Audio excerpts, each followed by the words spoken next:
have no rights. Yeah, good morning. Yes. And as a board of government, we should recognize that those rights should be put within a guideline so that we don't have somebody overzealously using those rights to the detriment of a student that puts them in physical harm, the same physical harm you talked about Strawberry, and you talked about someone else doing something else. How about a child falsely accusing another child that then subjects them to disciplinary action, a frisking, a searching, or other issues? That child, let's finish, that child that then was offered to do that process, then gets threatened by another with imminent harm, which occurred during this process in this event, at which point that person is at risk by actions of our administration. And if we don't look at that as a responsibility of government to provide some controls, kids will confess to things they didn't do. It's known fact. Just for the sake of confessing, whatever the reason is, they do it at a very high rate. It's unfortunate for them that they don't have enough self-fortitude to say, no, I But did not do it, sir. And we all agree. And now that the They information, have no rights. hold on, wait. It's better than that. Hold on, let me finish. Please, let me finish, because we all have things to do today. But the fact that they factually admit things they didn't do at a higher percentage and rate than other groups of the population. Children are susceptible to this.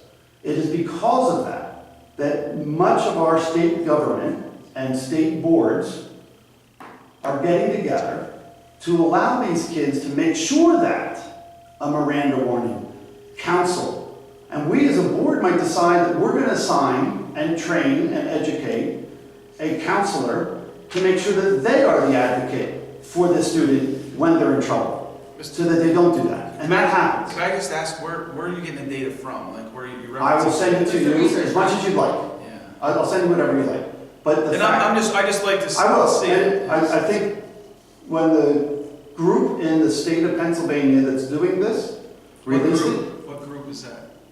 a group of individual board members arranged this to make sure the government is put back in place, accountable to the stakeholder, and then making the oversight and accountability back to the district.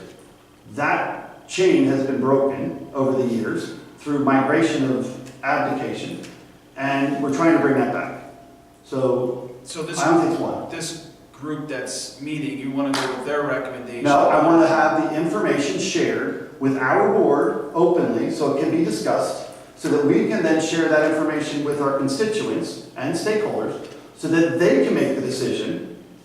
And then from there, they can direct the board, and then the board can curtail and direct and provide guidance to our employees and superintendent and their employees to make sure that we don't have an overzealous person using an informant to put them at risk without due process and into an environment where they don't get protection. I'm going to go back. Do you have any data behind, Students students openly Yes. being bullied, and you have it? Yes. Oh, okay.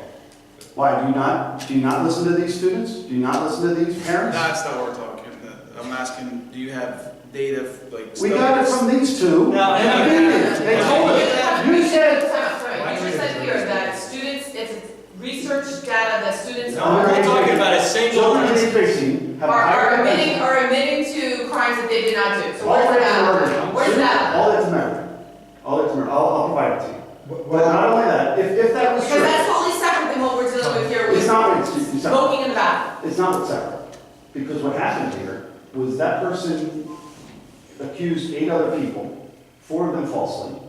And of those, physical harm, immediate physical harm, was presented to the individual. And it was on social media about it. And that's wrong. You can't let these kids. You're making And an then- assumption that person. We're not making an assumption. No, you're making an assumption that that person accused 8 other people. That's an No, assumption. I said. Because that was never those two- stated. I'm just gonna put it out. No. What we said was those two gave up that through How the do you- web, how do you gave know up the it's other. those? Is that Again, correct? that's an assumption. Well, then correct it. The two. I'm not going Oh, in for the that, but two. it's an assumption that you say that those 2 gave up all the others. Not all the other. I said those two from That's the not web. facts. hold on, those two did give up. Some, they gave up the rest, they gave up the This, eight, correct? you're talking Is about a that correct or not? situation I'm that's not happening. commenting. No. Why not?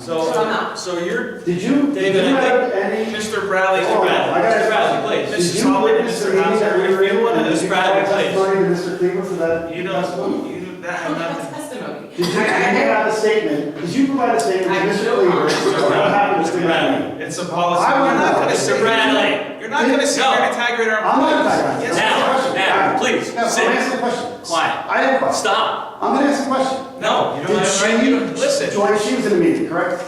Listen. The meeting. You were there. No, no. I think what Sue was trying to say is that two particular students did not reveal all of the 8 I agree. names. There was a different collection of students. But again, I wouldn't that led- recommend. I agree. I think that's a moot Point. It is a new point. But the question is, to me. that conversation took place in that meeting. Dave, I think the point you're trying to make is that that child talked about how, when his locker was searched and he was taken to a classroom, he felt shamed by his peers and that he felt as though he were guilty by association, even though his name was cleared. And I think that that did a damage to the student. And I think that that's the kind of damage that Dave's talking about, like, how do we avoid that type of thing where someone is potentially falsely accused and then they're searched and And that happens, and to be fair, that happens many times throughout the year, many times, I'm to sure it where we get does. information, especially when with social media, the way it is, it's very easy to say, put something on social media that so-and-so, for example, is coming to school to do harm to somebody or something, and we, And even though it happens, that I mean, I person. think we should talk about whether or not we think that, if we're okay with that or not. but who's gonna be the one, I am now recommending we change it, because the one time we don't follow up or do something wrong, then we're done, because now we're. But you're harming kids on the way there, like Joy said. And also, that the kid that was the informant was physically present. Mr. Brad, first of all, I think it'd be best to kind of have this conversation, like Joyce said, not so much about a situation. We're not, but you're using the situation from our experience to know.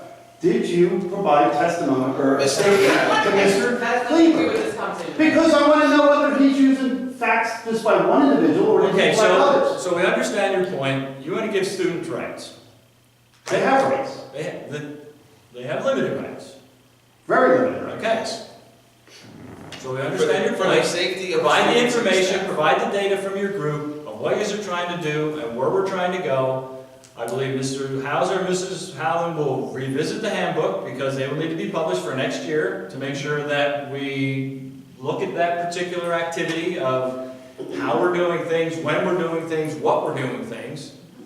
And we can make some recommendations once that is complete and once you provide the information that you say you have on that.